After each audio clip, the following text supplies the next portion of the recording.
मालेगांव शहर के सियासी छछनबाजों के तरीके पर हमारी पार्टी नहीं चलती कि हम एक कमेटी बनाएंगे, मशवरा लेंगे, मशवरा लेने के बाद इख्तियार उठा करके बॉस को दे देंगे। अरे तुम्हारे मशवरे तुम्हारे ही पास, जितनों को ओहदा दिया गया है मेरा उनसे चैलेंज है कि तुमने तुम्हारे ओहदों के बलबूते के ऊपर एक नए उम्मीदवार का नाम देना और बोलने के मेरे ओहदे के मुताबिक उसको टिकट दो। तुम्हारी औकात समझ में आ जाएगी कि तुम्हारे कागज के टुकड़े की क्या औकात है। Social democratic party of India पुरजोर अंदाज में।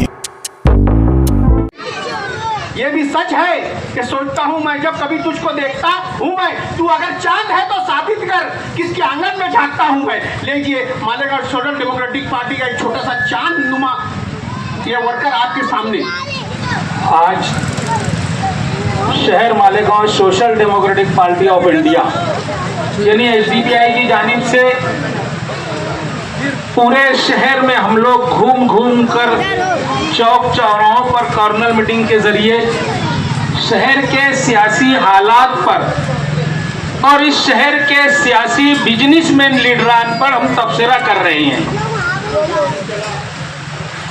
आज बहुत जल्द मालेगांव कारपोरेशन इलेक्शन होने वाले हैं और शहर जिस रुख पर जा रहा है, मालेगांव शहर की सियासत जिस रुख पर जा रही है, ये इस शहर के लिए एक अलमा एक फिक्र का मकाम है। शहर के अंदर मसलों का अंबार है। जहां ये शहर बुनियादी सहूलतों से महरूम है, वहीं पर इस शहर पर बीजेपी की हुकूमत फिरका परस्त पॉलिसी जो इस शहर के अंदर लाई जा रही है, यह भी एक सोची समझी साजिश के तहत हो रहा है। हमने बीजेपी के फिरका परस्त RSS की जो पॉलिसी इस शहर के अंदर हम देख रहे हैं, कई दिनों से इस शहर के अंदर जन्म दाखिले के मामले पर रोहिंग्या और बांग्लादेशी के नाम से जो इस शहर के अंदर एक घिनौना राजकारण किया गया है। आज जो लोग, वो हमारी माँ बहनें, वो हमारे बुजुर्ग जो कभी ये सोचे भी नहीं थे कि कभी वो पुलिस स्टेशन की पैदरी चढ़े, मगर आज 7-8 महीना गुजर जाने के बाद वो जेल की सलाखों के पीछे है। यहाँ के शहर के नुमाइंदे, शहर के सियासी लीडर सियासत कर रहे हैं नाम के लिए, काम के लिए वो सियासत नहीं कर रहे हैं। और मुझे ऐसा लगता है कि वो दिन करीब आ रहा है जो अब जब इनकी जो जमानत हो जाए। मैं इसलिए ये जुमला कह रहा हूं कि इन सियासी लीडरान की ये हिकमत अमली है कि कारपोरेशन इलेक्शन से पहले इनकी जमानत कराना, और जो लोग नासिक सेंट्रल जेल से छूट करके आए, इनके जगह जगह पर इस्तेकबाल करना और अपने आप को क्रेडिट लेना। ये उन बिचारी हमारी माँ बहनें जो जेल की सलाखों के पीछे है, ये उनका इस्तेमाल करने वाले हैं। अगर इनके अंदर इतनी जुर्रत होती, अगर इनके अंदर शहर से हमदर्दी होती, किरेट सुमैया इस शहर के अंदर 5 से 6 मरतबा आया,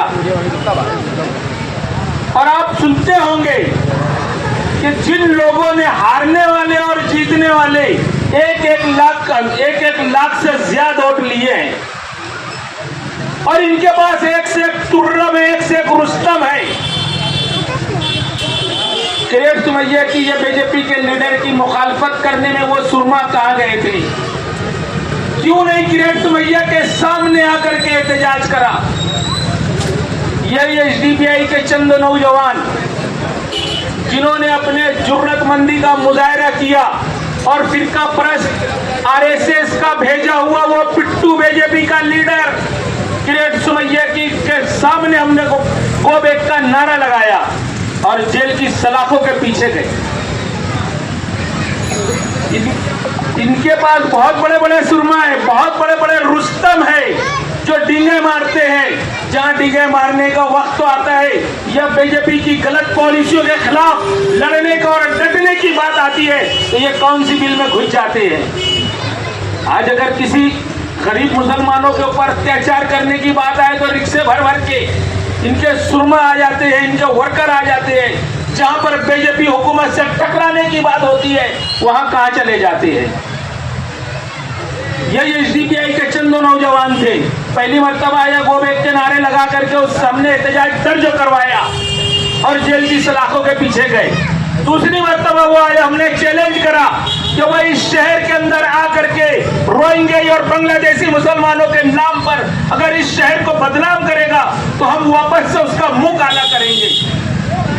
पुलिस ने आकर के मुझको ऑफिस से, हमारे सदर मजहर साहब को उनके घर से और राहिल साहब को उनके घर से उठा करके हमको अरेस्ट कर लिया 1 घंटा पहले। केस एसडीपीआई बनाने को अपनी शान समझती है, हम उसको गोल्ड मेडल समझते हैं। यहीं पर यह सिलसिला खत्म नहीं हुआ। हमने जो रोहिंग्या और बांग्लादेशी का जो केस लड़ रहा है एडवोकेट सुशील हीरे, उसके खिलाफ हमने लेटर दिया कि यह फिरका परस्त तंजीम से है। उसने किला के ऊपर नारा लगाया था प्रांत ऑफिस में जाकर के कि भोई किले के अतीक करमन वालों को गोली मारो, सालों को। उसके खिलाफ हमने लेटर दिया कि इसके ऊपर गुनाह दाखिल होना चाहिए। आप लोगों ने उसकी बाइट सुने होंगे। इससे पहले वो रोहिंग्या और बांग्लादेशी बोला करता था, उसने बाद में अपना बयान बदला। हमने वो कानून का डंडा चलाया कि वो उसके भी होश ठिकाने आ गए। एसडीपीआई सड़कों से लेकर के कोर्ट तक हिकमत अमली के साथ अपनी लड़ाई लड़ती है। आज इलेक्शन का पीरियड है, शहर नफसा नफसी में शहर बद से बदतर होता जा रहा है। आज शहर में कोई रास्ता ऐसा अच्छा नहीं है जहां पर हम सही ढंग से गाड़ी हमारी चला सके या चल सके। बारिश का मौसम आने के बाद ये छछनबाज लीडरों की कलाई खुल गई। आज हमारे घरों में घुटने इतना पानी भर जा रहा है, मगर ये बेशरम लीडर उसको भी ये कहेंगे कि हमने वादा किया था घर घर पानी पहुंचाने का, हमने तुम्हारे घरों में पानी पहुंचा दिया। ये बेशरम लीडर ये जुमला इस्तेमाल करेंगे। आज शहर के अंदर ये जितने भी सियासी लीडर हैं, ये सियासी बिजनेसमैन है। इनका मकसद है करोड़ों रुपया लगाना और लाखों रुपया कारपोरेशन में जाकर के कमाना। मालेगांव शहर के अंदर उर्दू स्कूलों का निजाम धर्म भरम है। हमारे अपने आप के बच्चों के गार्डनों को बेच करके ये खा रहे हैं। आज मालेगांव शहर के अंदर कोई ऐसा बच्चों को खेलने के लिए गार्डन महफूज नहीं है। आज जो गार्डन, जो ओपन स्पेस का हुकूमत ने हमारे अपने छोटे छोटे बच्चों को खेलने के लिए दिया था, वो गार्डनों को ये 10-10, 20-20 हजार रुपये में बेच करके खा रहे हैं। कौन बोलेगा, कौन इनसे हिसाब लेगा? और फिर यही लोग हमारे सामने आते हैं वोट मांगने के लिए। अब आप लोगों को सोचना है, समझना है, और जो लोग ये आ रहे हैं इनसे सवाल करना है कि तुमने हमारे बच्चों के मुस्तकबिल के लिए कौन सी अच्छी स्कूलें बनवाई है।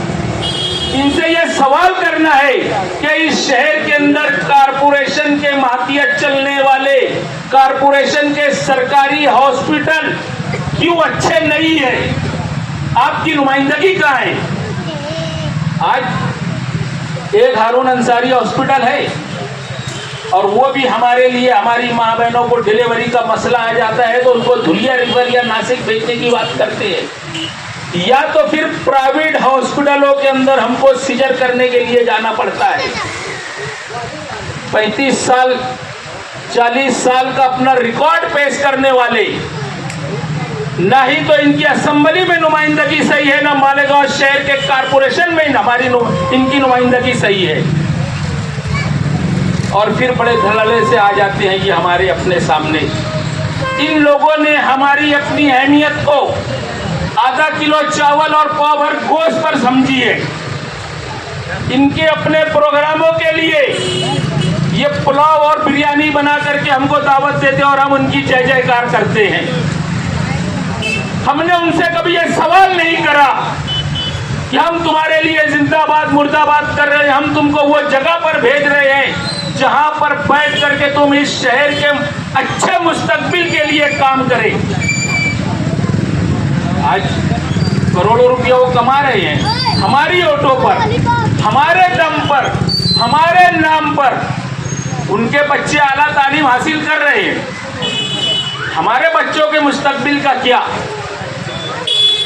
आज प्राइवेट स्कूलों के ऊपर कानून की लटकती तलवार है। जो असातिज़ा हमारे बच्चों को अच्छी तरबियत दे रहे हैं, आज वो जेलों में जा रहे हैं। ये शहर की नुमाइंदगी है। एक तरफ इस्लामी लिबादा है और एक तरफ इस्लाम पार्टी है और बीच में उम्मत इस्लामिया परेशान हाल है। कौन है इस शहर के हक में बोलने वाला? कौन है इस शहर के हक में आवाज उठाने वाला? Social democratic party of India ये वो पार्टी है जो फिरका परस्तों की आंखों में आंखें डालकर बात करती है। आज इस शहर के लीडरान एक दूसरे की बुराई करने पर तुले हुए हैं। हम किसके ऊपर भरोसा करें? कौन है जो इस शहर के अंदर क़यादत करने के काबिल? आज मालेगांव शहर का कोई भी सियासी घराना इस लायक नहीं है कि हम उनको इस शहर की क़यादत दें। आप लोग वीडियो के जरिए इन लीडरों की तकरीरें तो वो तकरीरें हैं कि हम हमारी माँ बहनों को घर में सुना नहीं सकते। एक दूसरे की बुराई, वो इसके साथ, वो इसके साथ, वो उसके साथ पकड़ा। ये लीडरान की तकरीर स्टेज पर होना चाहिए। लीडरान ने वो तकरीर करना चाहिए कि जिससे हमारी माँ बहनें, हमारे बुजुर्ग, हमारे नौजवान इबरत हासिल करें। मगर इनकी तकरीरें आज क्या हो रही है?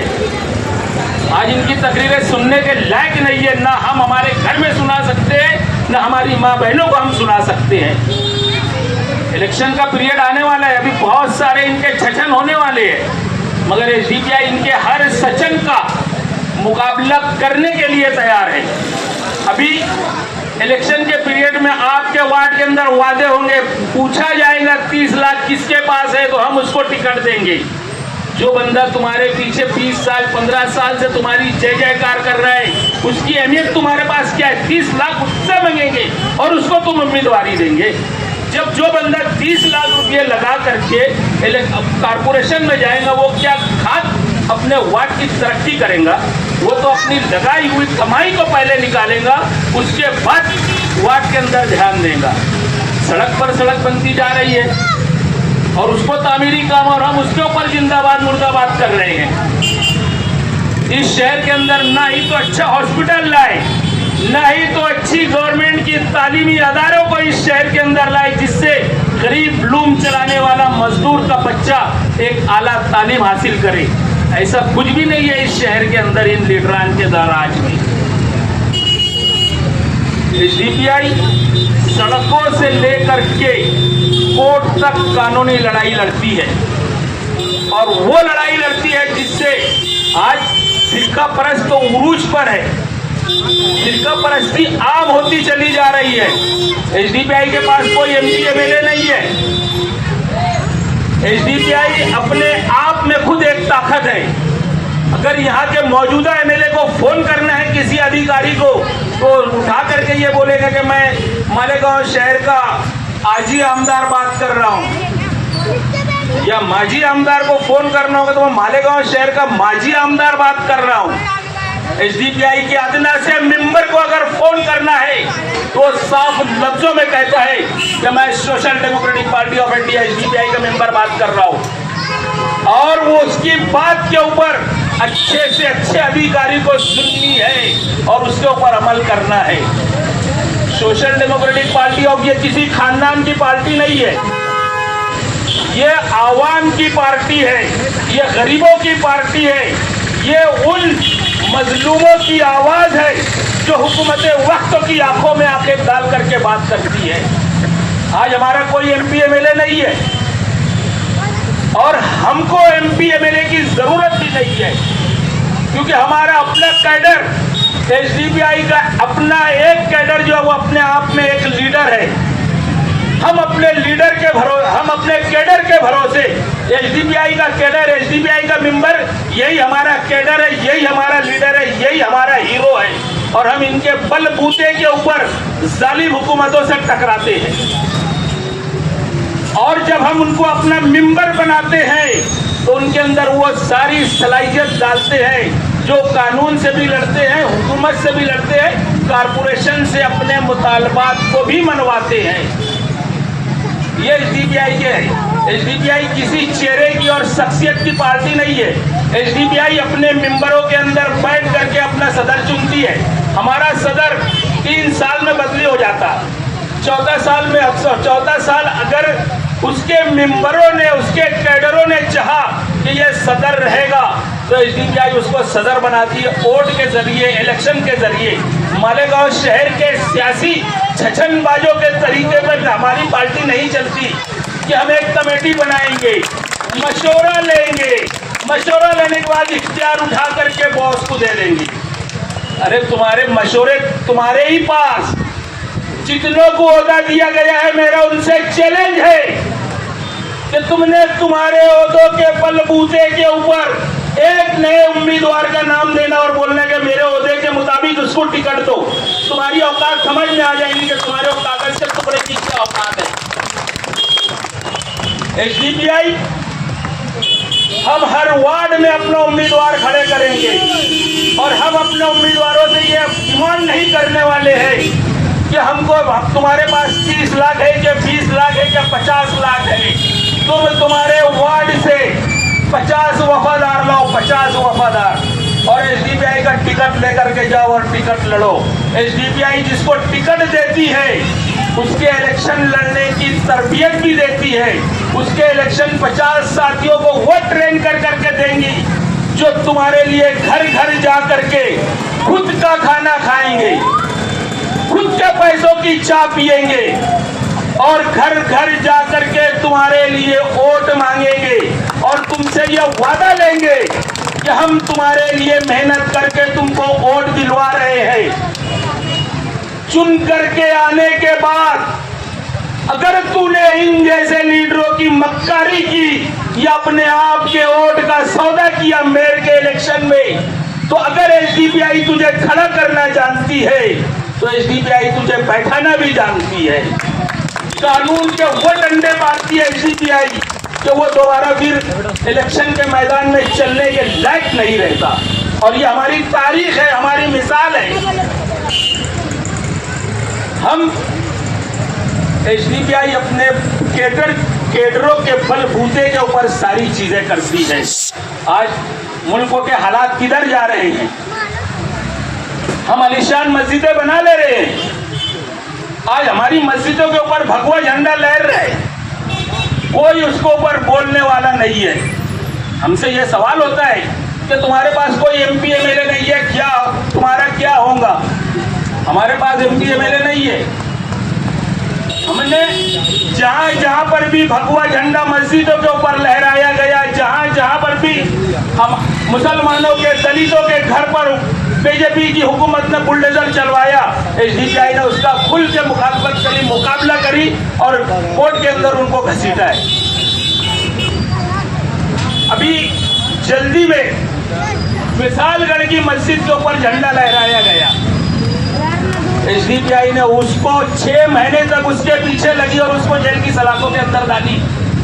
हम जिनको वोट देते हैं, जो लोग हमसे ये सवाल करते हैं कि तुम्हारा एमपी एमएलए कहाँ है, मेरा उन वोटरों से सवाल है कि जिनको तुम वोट दे करके चुन के असेंबली में और पार्लियामेंट में भेज रहे हैं, तुम्हारी मस्जिदों के ऊपर भगवे झंडे लहर रहे हैं, तुम्हारी दरगाहों को नष्ट नाबूद कर दिया जा रहा है, तुम्हारे मस्जिदों के अंदर घुस करके कुरान मजीद को जलाया जा रहा है।